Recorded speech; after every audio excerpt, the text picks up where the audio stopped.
हाँ। तो जब अपना अपना अहंकार लेकर के बैठे रहेंगे पति पत्नी, तो झगड़े स्वाभाविक हैं।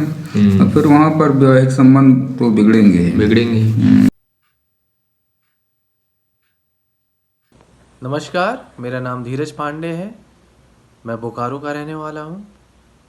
मैं अपना कुंडली विश्लेषण करवाना चाहता हूँ। धन्यवाद। भी होता है ना, भाग्य तो हमारे ही कर्मों से बनता है। हम अगर कर्म अच्छे करेंगे तो भाग्य हमारा ठीक होगा, और हम कर्म गलत करेंगे तो भाग्य हमारा कैसे ठीक होगा।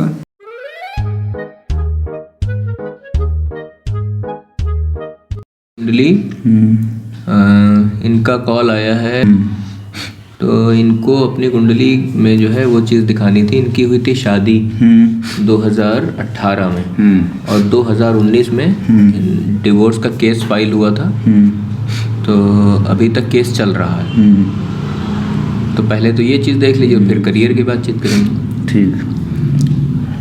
लग्न है इनकी वृश्चिक की, और राशि है वृषभ। लग्न वृश्चिक, राशि वृषभ। लग्नेश मंगल इनका है चर में, अष्टमेश का बुध, स्थिर में मध्य हो गई। लग्न स्थिर में, चंद्रमा स्थिर में अल्प आयु हो गई। शनि स्थिर, चंद्रमा स्थिर,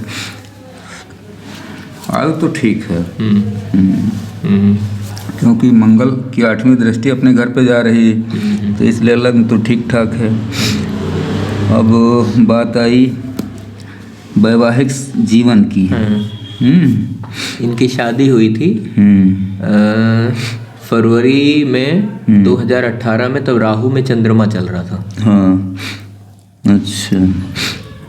और फिर राहु की ही महादशा में डिवोर्स हुआ, तो केस वेस हुआ। चंद्रमा इनका उच्च का बैठा 7वें घर में, तो विवाह करा दिया होगा, है ना। और इनका और ये अरेंज मैरिज है। हाँ, शुक्र बैठा है 3रे घर में इनका, सप्तमेश चर राशि में है। तो सप्तमेश ही चर राशि में है, इसका मतलब है कि एक से अधिक विवाह। अच्छा। हाँ। दूसरी चीज़ है कि वृश्चिक लग्न है, शनि एक तरह से इसमें चतुर्थ भाव का मालिक है, तो कारक तो है, लेकिन इसकी यहाँ नीच के करीब दृष्टि जा रही 7वें घर पे। ठीक है। और शनि चंद्रमा का आमना सामना दृष्टि संबंध है, तो ये एक विष योग बनाता है। यानी शनि चंद्रमा जहाँ भी आमने सामने होंगे उस भाव को खराब करेंगे। तो इनका शनि जो है इसके विवाह के भाव को, स्त्री भाव को खराब कर रहा है। इसका मतलब है कि एक तो डिवोर्स होना है नहीं, तो एक तलाक हो जाएगा, दूसरी जो शादी होगी वो ठीक होगी।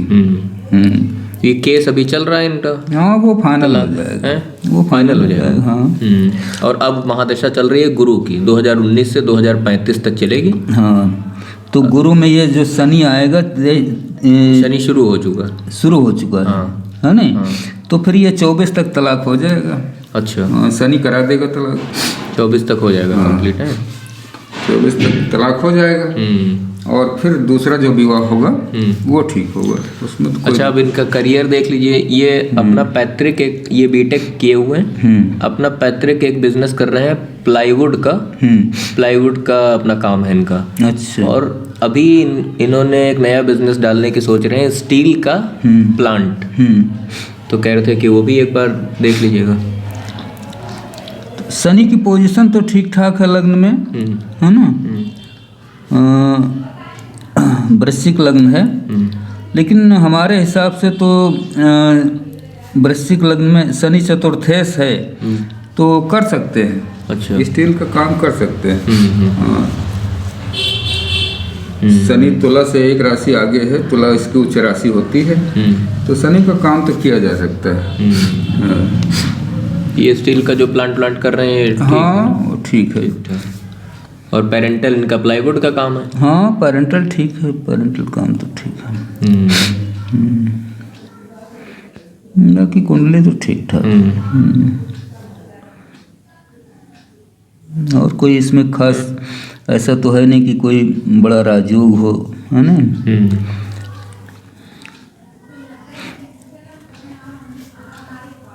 कोई ऐसा राजयोग नहीं दिखता है। राजयोग तो कुछ है नहीं है। नहीं, कोई बढ़िया राजयोग नहीं है। बस पंचम में गुरु बैठा है ना। ये एक थोड़ी ठीक है स्थिति। और ये भाग्येश चंद्रमा 7वें घर में उच्च का बैठा है, लेकिन शनि से दृष्ट हो गया तो विष योग बना दिया, तो थोड़ा डिस्टर्ब कर दिया। बाकी गुरु ही है ठीक ठाक। सूर्य अपने से 7वें बैठा चौथे घर में, दसम घर को देख रहा है, इसलिए कर्म तो बढ़िया है, ठीक ठाक चलता रहेगा।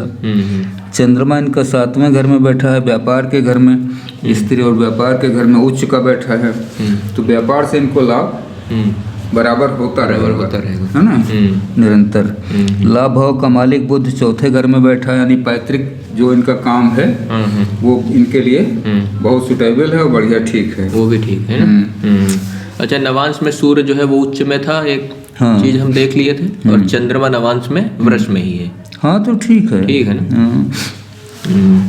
अच्छा, ये जैसे अब ये कुंडली आई तो इनको शादी इन्होंने की, शादी के बाद एक ही साल के अंदर मतलब डिवोर्स का केस फाइल वाइल कर दिए, तो इस पर आपका कुछ कहना है? जो युवा वर्ग आजकल जो है शादी करके फटाक से डिवोर्स कर लेता है, तो हम इसके लिए कुंडलियों में जाएं कि थोड़ा सा अपने ऊपर भी काम करना शुरू करें? देखो, एक चीज़ तो माननी ही पड़ेगी कि विवाह वैदिक काल से ही एक तरह का एडजस्टमेंट है। हाँ, वो आप एक कुंडली पे बताए थे। हाँ, कुछ चीज़ें आपको छोड़नी पड़ेंगी, कुछ आपकी पत्नी को छोड़नी पड़ेंगी। हाँ, एक सामंजस्य तो होना ही चाहिए, क्योंकि अगर बात बात पे झगड़ा होगा, हाँ, किसी की कोई चीज़ नापसंद है तो उस पर लड़ाई होगी, झगड़ा होगा, तो फिर वो जीवन तो नहीं निपट सकता। तो उस हिसाब से एक तरह का कंप्रोमाइज या सामंजस्य तो बनाना ही पड़ेगा। हाँ, अगर लंबे समय तक वैवाहिक संबंध रखना है, जीवन भर रखना है, तो कुछ चीज़ें अपनी जो हैं गलत चीज़ें हैं, बुराइयां हैं, उनको छोड़ दीजिए, कुछ पत्नी छोड़ देगी, बन जाएगा हिसाब, बन जाएगा, है ना। वो तो है। वो बाकी जैसे विवाह की चर्चा वो है ना कि वो जैसे हम लोग के धर्म में क्या है कि 7 जन्मों का बंधन है, ये तो 1 साल में खत्म हो गया। अरे तो फिर अभी नई जनरेशन की समस्या है, बर्दाश्त करता नहीं कोई, है ना। अपनी ईगो क्लैश ज़्यादा चलता है। हाँ। तो जब अपना अपना अहंकार लेकर के बैठे रहेंगे पति पत्नी, तो झगड़े स्वाभाविक हैं, और फिर वहाँ पर वैवाहिक संबंध तो बिगड़ेंगे। और उसका दोष जो है युवा वर्ग डाल देता है ज्योतिष के ऊपर कि कुंडली में ऐसा कुछ था, इस वजह से हो गया। ना, ऐसा नहीं भाई। वैदिक काल से करोड़ों अरबों आदमी धरती पे आए, उनका वैवाहिक संबंध पूरे जीवन भर चला, तो क्या ऐसा थोड़ा है कि हाँ सबकी कुंडलियों में बस एक ही फार्मूला था कि हाँ सब वो लिखा करके लाए थे।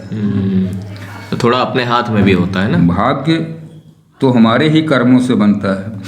हम अगर कर्म अच्छे करेंगे तो भाग्य हमारा ठीक होगा, और हम कर्म गलत करेंगे तो भाग्य हमारा कैसे ठीक होगा।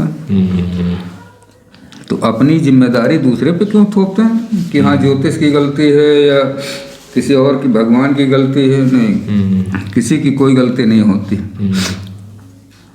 सही है, ठीक।